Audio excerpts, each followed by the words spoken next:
Welcome back to another amazing show. My name is Greg McDaniel, and this is Real Estate Coach Uncensored. And I'm Bernice Ross. We have a very important show for you if you're a new agent or if you're an experienced agent thinking about changing offices. Today's show is how to choose the right broker for you. For those of you who are brand new, you've passed your real estate exam, but now you have to make one of the most important decisions you will ever make, and that's where you're going to go to work. Now, making the right decision, whether you're new or experienced, starts with doing your homework before you go into an interview, then asking the right questions during the interview. So we're going to go through 10 questions. These are good for both experienced and, of course, for new agents, where our focus is today. So, Greg, let's begin by talking about what to research before the interview. Yeah, that's a really good question, Bernice. And when it comes to researching what brokerage is going to be the right fit for you, here are a couple of the top questions that we would highly recommend. And if you want to add some to the list, please do. But here is some baseline for you to kind of start off when it comes to analyzing the different brokerages in your area. Number one, research which brokerages have the highest organic search results on the web. Number two, how many signs does the brokerage have in the area that you're going to be working in? And you know what, because the reason why we want to ask this is that sellers tend to list with one of the top three brokerages that have the most visibility because they believe the companies are going to generate the most buyers and buyer calls for their property. And Greg, just to add to this, they don't care so much about who you work for if it's a buyer, but this is a huge piece that Greg just gave you about, people wanting to list with one of the top three brokers in the area.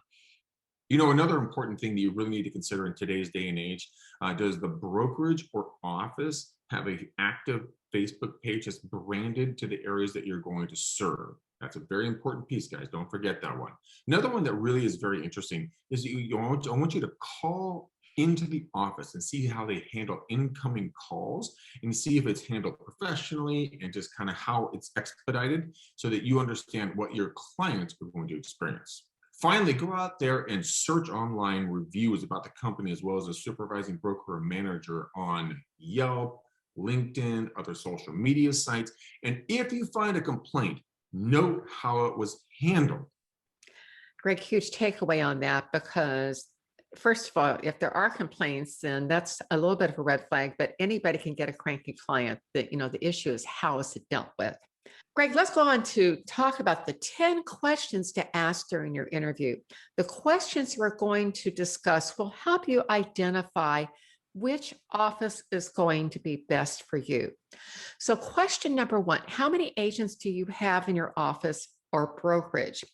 Now, you could have a big brokerage like Remax, Coldwell Banker, KW that have well over 100,000 agents, but maybe there's 5 or 10 people in the office. So you're looking at, where you fit in the office. If it's, if it's a one office brokerage, then you want to understand that.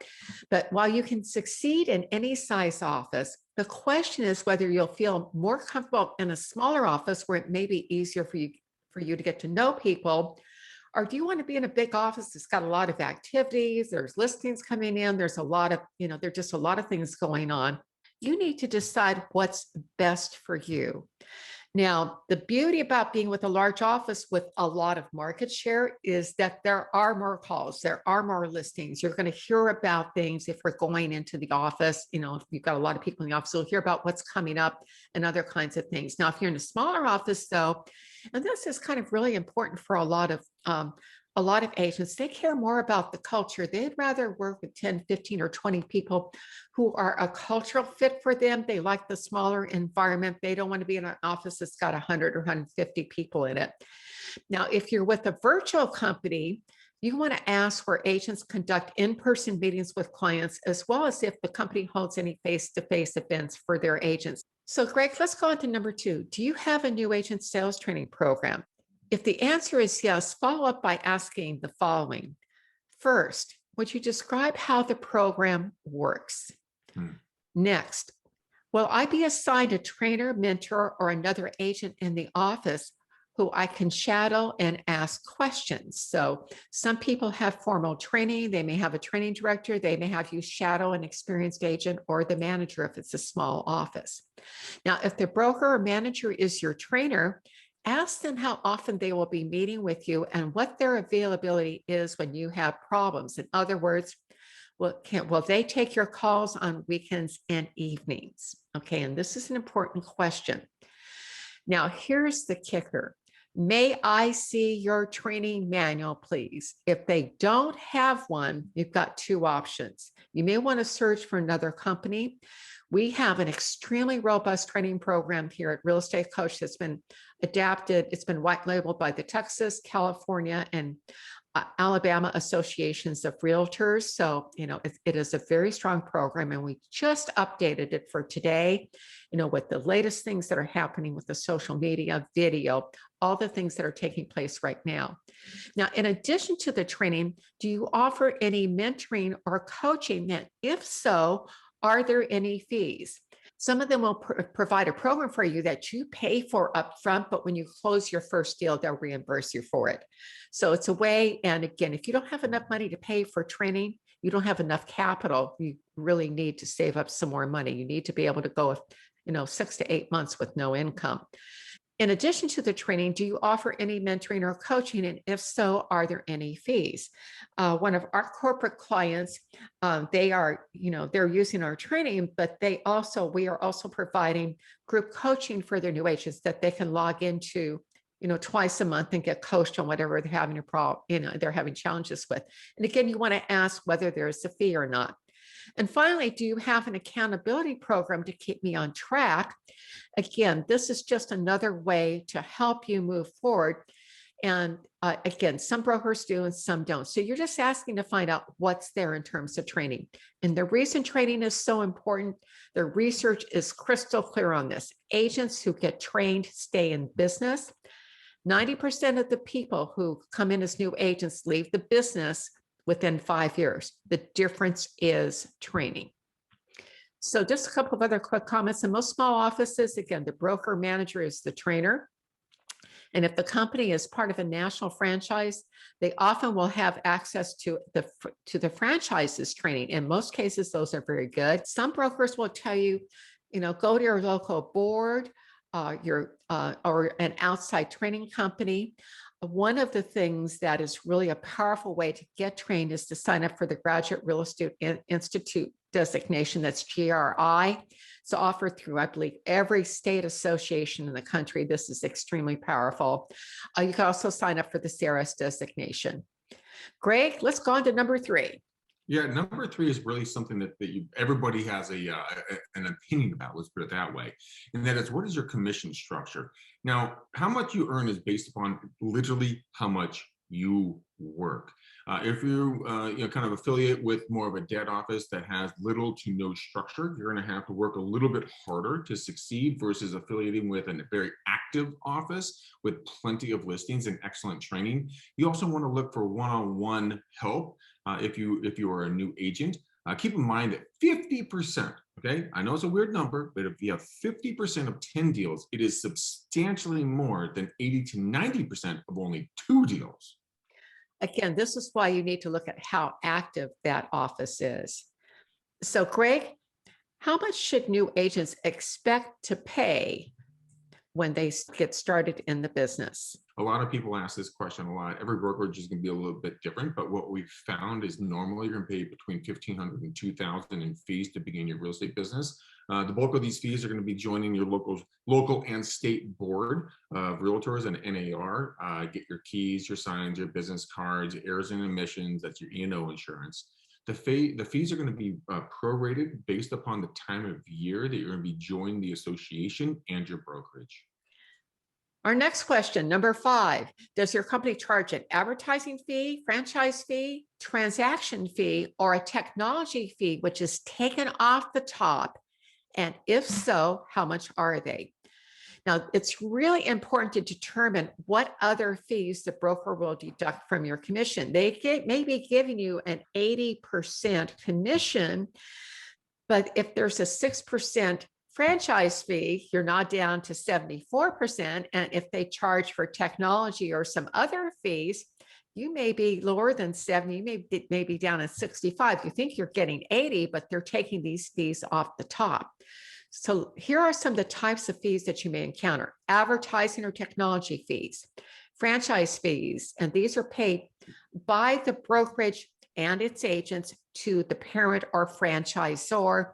You think of companies like Century 21, Coldwell Banker, Remax, again, these fees are paid off the top to the franchisor, the big name brand, and then they provide a lot of services for these fees though. Now, you'll also see transaction fees. We had those back many years ago. Our company started charging a $250 transaction fee. They just were charging it, and the agents were unhappy about it. But today, this can be just a fee that's paid to the broker to help them, stay in business because their margins are so thin. But sometimes those transaction fees actually go for the use of the transaction coordinator. And I can tell you right now, as a new agent, you want to work with the transaction coordinator if you can. So that's another question you might think about considering here. Do they have a transaction coordinator? And finally, if there are fees, is there a cap? And if so, how much? So some organizations like EXP and Keller, they have fees and then they cap at a certain level. So again, you want to understand how the fees work so you can do an apples to apples comparison. And again, I would suggest keeping a spreadsheet, what the cost of each of the fees are so that you can add up and see how much you're really making. Bernice, let's move on to number 6. Does the supervising broker or manager still actively sell real estate? Guys, this is an imperative question. You have to ask this question. I understand that it might be very, very useful to train under somebody who's still actively selling, but one of the biggest, most widespread complaints that we get from both new and experienced agents occurs when a manager or a broker competes with them for business. Well, either approach can work. Most new agents prefer a work environment and an office where they can readily access the management help when they need it. Furthermore, having a full-time supporting broker or manager means that you can do more in a shorter amount of time with the right leadership. And Gray, I just want to reemphasize that either approach can work. Some managers will do only business with a limited number of clients and refer everything else off to the office. Some will directly compete with you. So you need to know what you're dealing with. Bernice, let's move on to number 7. What types of print marketing advertising tools does your company offer and what you're getting for what you're paying? Now, many companies that pay lower commission splits offer and provide many of these services at a no charge or a reduced fee.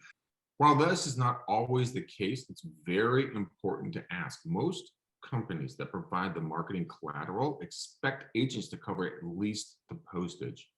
In terms of print marketing, some companies advertise in local papers. In most cases, however, print ads are the responsibility of the agent. And for those of you who may see these very splashy full color ads in different print publications like the Wall Street Journal or other places, those are almost always paid for by the agent. The next question is number 8. What digital marketing tools does your company provide? Now, it's important to understand what types of digital tools your company gives you. Many brokers have a web page that resides on their broker's website that you can fill out when you first join. So this is something you want to do immediately if you're brand new. Others have really robust client relationship management platforms. These are terrific, but if you leave the company, generally you can't take it with you. So just a heads up on that. You may be better off paying for your own. You do want to find out also if the company has a company intranet. And again, what a lot of the large companies do, they'll have training and all kinds of resources that reside exclusively. They have what they call single sign-on, but you log on to the company site, and then there are all these tools and systems for you to use. And again, that's included in part of your commission split. So it's important to inquire whether there's any additional fee for any of these services. Again, technology fees are very, very common. Now, number 9, we're into the weeds on this one, but I'm going to tell you why it's important. Do you have a policy and procedures manual that outlines what you expect of me and what I can expect of you? There are many states, Greg, that mandate that the brokers have this. Not every broker does in many cases, but you want to ask for this because take time to read this. And I know it's boring and uninteresting, but there's some things that you need to at least identify in the policies and procedures manual, and specifically what happens to your listings if you leave the company. Because remember, the listing belongs to the broker, not to the individual agent. So you want to know how that is handled. Also, the policies and procedure manual really normally documents what you have to do to qualify for commission increases. And it will also outline the company relocation department or other kinds of business that they may be doing and what is required for that. But you're looking for, these things can be very long, but specifically, you'll want to look for at least what happens to your listings, how to get high, when you get commission increases, and some people they have flat rate commissions, that's it. And does the company have any other services and how they work? All right, let's move on to the number 10. Does your company have a lead generation program for its agents? And if so, please describe it. So, while some companies have full-blown lead referral programs, which most often there is going to be a fee that's going to be charged on that. Others have no formal programs. If the company offers phone duty, determine what the qualifications are going to be for you to be a part of that program. A lot of offices, not every office, but a lot of offices have policies put into place that inbound calls on a particular listing would then be funneled directly to the listing agent. This translates into fewer incoming calls when you're on either phone duty or floor duty or up call or whatever it's going to be called. And so it's going to minimize your exposure and the ability for you to get leads. But on the upside, when you are the listing agent, this means more calls for you and your team.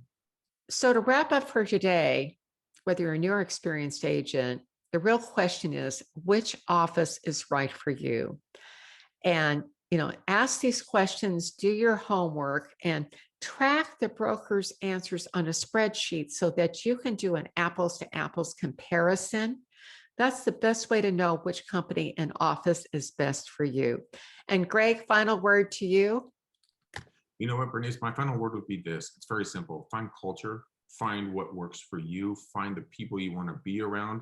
Brokerages are like marriages. They're going to see people on good days and bad days, and just spend time where you want to spend it. It's never going to be a hard day's work when you spend with people that support you. So go out there, do the interviews, ask the questions we put in this article, and then just make the decision that's going to make you the happiest.